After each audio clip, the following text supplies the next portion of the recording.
eto may mga pa-comment tayo kasi. Oo, sabi nila ito ha, regarding nga yan sa ating napag-usapan. Ang sabi nga eto, kaya lang naman daw sila naghahanap ng opposite sex ay para hindi na sila i-judge.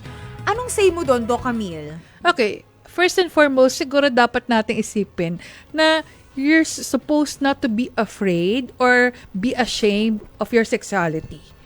You have to be you.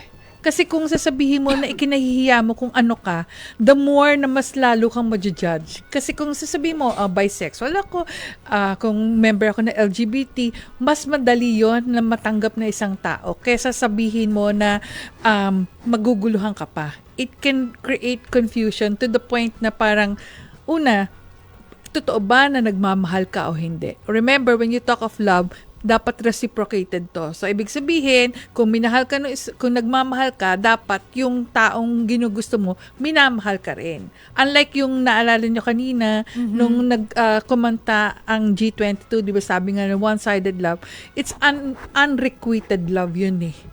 So, hindi dapat maging ganon. Dahil kasi pagdating dito sa pagkakataon nito, walang pinipiling gender, walang pinipili na sex. Okay, bakit nagkakaroon ng kaguluhan dyan? Kasi pag sinabi niyong sex, it's the biological na thing. It's either you're a male or female. Pero when we talk of gender, ito na yung sinasabi natin, ano yung gusto mo, yung non-binary ka ba or binary. Pagdating sa ganyan, siguro dun nagkakaroon ng problema, na-judge ka.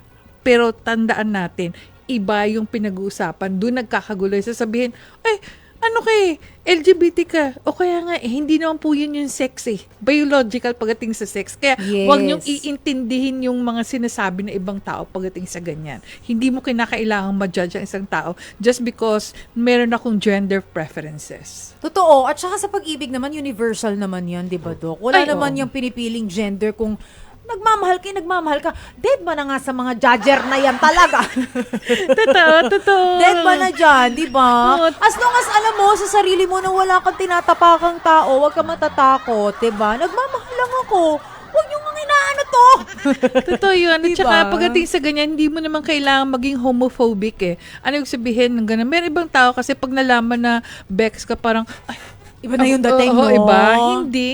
Dahil kasi ang pinupunto dito, di ba kagaya nga ng pag-usapan natin, one of the possibility kung bakit nagkakaroon ng ganitong klaseng pagkakataon na naiiba yung preferences mo is because of your hormones. Wala na tayong magagawa doon. Hindi naman pwede sabihin mo, sige, dagdagan natin. Hindi pwede yun. or vice versa, alang nga itago mo yung sarili mo.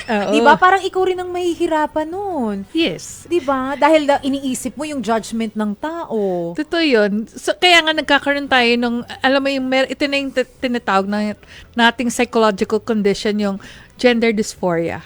Ang gender dysphoria kasi pag nag-create ng confusion to the point na litong-lito ka kung paano mo ipapahayag yung sarili mo, nagkakaroon ka tuloy ng mental health issues. Oh, yeah. So, yun yung nakakalungkot. Kasi when you talk of gender dysphoria, parang gusto mong i-out yung sarili mo, pero hindi mo kaya. Gusto mo sabihin na ganito ka, pero naguguluhan ka pa. So, the more na pwedeng ang kaakibat ito, depression or even anxiety, or even it can lead yung possibility na nadidepress ka, hindi mo kayang sabihin yung mga pangyari ito, it can lead to possibility na yung sarili mo, saktan mo, or mag-attempt ka ng hindi maganda. Yan ang worst na pwedeng mangyari. Yes. Kaya sa mga kapatid natin dyan, if nakaka-experience ka ng gano'n, might as well, mas i-prioritize mo yung sarili mo, yung mental health mo. So, if you feel like eto talaga ako, then so be it. Ilabas mo kung sino ka, diba? Totoo yan, Ana. Mas maganda talaga yun. Tama. O, tumpak ganon by Doc Camille. Maraming salamat po.